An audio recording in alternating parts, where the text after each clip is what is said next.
Welcome to the Dark Knight AI.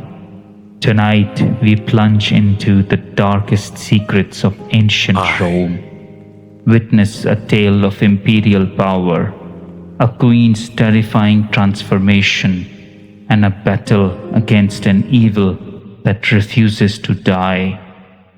Prepare for screams and blood. the Roman Empire stood at its zenith, a monumental testament to human ambition and glory. The magnificent city of Rome, a mosaic of grand architecture, bustling streets, and vibrant life, pulsed with civilization. Yet, beneath this dazzling facade, a profound and sinister secret festered, a terror that stirred with the encroaching shadows of night. Initially, it was just whispers, hushed tales of citizens vanishing from the labyrinthine streets, of grotesque, bloodless corpses discovered at dawn, their life force utterly drained. Then the whispers escalated into piercing screams. They had arrived. The vampires. These were not the romanticized fiends of folklore. These were abominations, twisted and horrifying. Their skin was a deathly pallor, cold and clammy, stretched taut over bulging, blue-black veins. Their eyes, twin embers of malevolent crimson, burned with an insatiable hunger and chilling cruelty. Their teeth, elongated into needle-sharp fangs, protruded menacingly, while their claws, like hardened iron talons, were designed for brutal evisceration. Their very presence infused the air with the putrid stench of decaying flesh and the cold dampness of freshly disturbed graves. Their whispers, a low, guttural hiss, could send shivers through the very marrow of one's bones. As dusk bled into night, they descended upon the city. Their elongated shadows danced grotesquely across ancient walls, and their chilling breath poisoned the cool night air. They breached homes with unnatural ease, dragging, screaming victims from their beds, and drowned their cries of terror in the sickening, slurping sound of their feeding. The people of Rome were paralyzed by fear. Nights were spent in a waking nightmare, swords clutched tightly, crosses held aloft, yet to no avail. These creatures moved with such speed that they vanished in a blink of an eye, and their power was so immense that no legionnaire, no matter how brave, could stand against them. Emperor Tiberius, a ruler renowned for his courage and unwavering justice, watched his beloved city crumble under this unseen scourge. He swore an oath to protect his people from these monstrous entities. He rallied his most formidable legions, arming them with weapons forged from sacred silver and flasks filled with holy water. One fateful night, as the vampire horde once again descended, the emperor himself led the charge, his heart burning with righteous fury. It was a battle of unimaginable horror. Swords bit into unnatural flesh, but the vampires, though screaming in agony, retaliated with savage ferocity. Their long, dark forms lunged at the soldiers, and the metallic tang of spilled blood permeated the air. Emperor Tiberius, a titan on the battlefield, cleaved through many of the fiends with his sword, sending their dark, wailing souls into the abyss. His soldiers fought with desperate bravery, some incinerating the creatures to ash with holy water, and others dismembering them with their gleaming silver blades. By the first light of dawn, the brutal conflict had subsided. The city streets were a gruesome tableau, stained with blood and littered with the grotesque remains of the fallen. Many vampires had been slain. The emperor, his face grim, commanded their bodies to be gathered and piled upon a colossal pyre in the heart of the city. As the inferno roared to life, horrifying, unearthly shrieks erupted from the burning forms of the vampires, cries that no human ear had ever endured. Their unholy bones disintegrated into ash, and that ash was scattered to the winds. But were they truly vanquished? Unbeknownst to the weary Romans, a more profound horror had begun to unfold.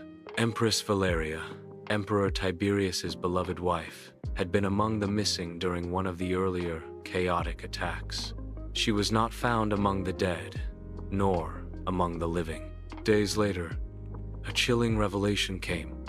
She had been captured, bitten, and transformed.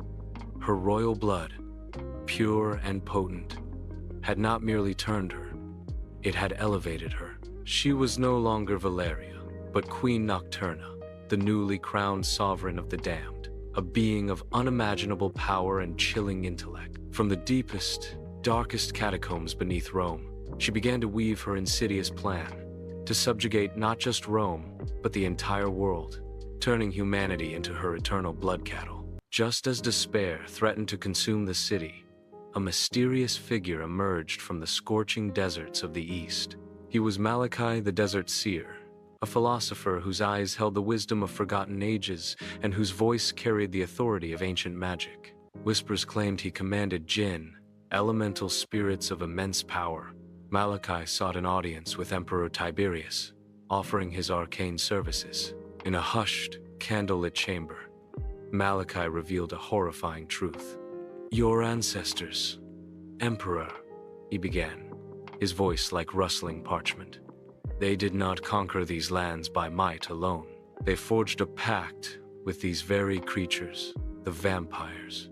In exchange for their dark assistance in conquering nations, the vampires were paid a gruesome tribute, the blood of 3 young women, offered every night." Emperor Tiberius listened, his face a mask of shock and revulsion.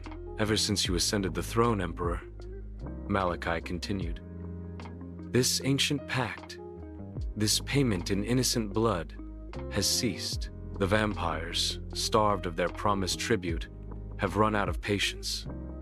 They are not merely hunting, they are demanding what they believe is owed to them." The revelation was a seismic shock to Tiberius. The weight of his ancestors' dark dealings, the unspeakable price paid for their conquests, pressed down upon him, but his resolve hardened. "I will not sacrifice my people, Malachi," he declared, his voice ringing with defiance. "No more innocent blood will stain this empire. I will challenge them, not with tribute, but with steel and fire." The stage was set for the ultimate confrontation. Queen Nocturna, now a creature of terrifying beauty and malice, led her rejuvenated vampire legions. Her skin was alabaster, her eyes glowed with an unholy light, and her movements were a deadly dance of predatory grace. The remaining vampires, emboldened by their new queen, were more savage than ever. The final battle erupted on the sprawling plains outside Rome, a cataclysmic clash between the living and the undead. Emperor Tiberius, with his loyal legions and the enigmatic Malachi by his side, faced the monstrous army. Amidst the chaos of clashing steel and chilling shrieks, Tiberius found himself face to face with Queen Nocturna. Her eyes, once filled with love, now burned with a cold, predatory fire. She moved with impossible speed, her fangs glinting. Tiberius raised his sword, his heart tearing. This was Valeria, his beloved wife, yet it was also a monster. He hesitated, his blade trembling, unable to strike the woman he had cherished. Then, a horrifying sight unfolded.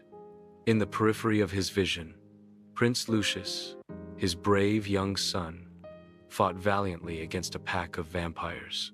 With a sickeningly swift movement, Queen Nocturna, with a chilling, almost playful sneer, lunged past Tiberius and plunged her talons into their son's chest.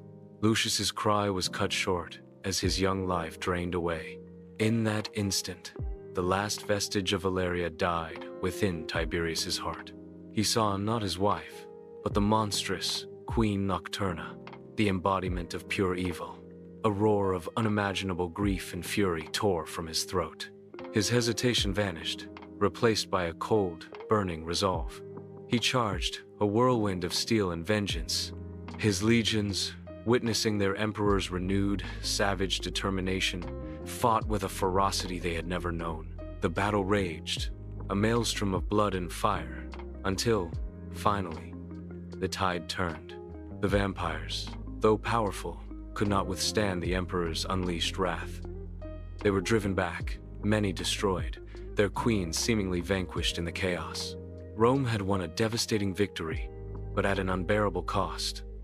The war was far from over.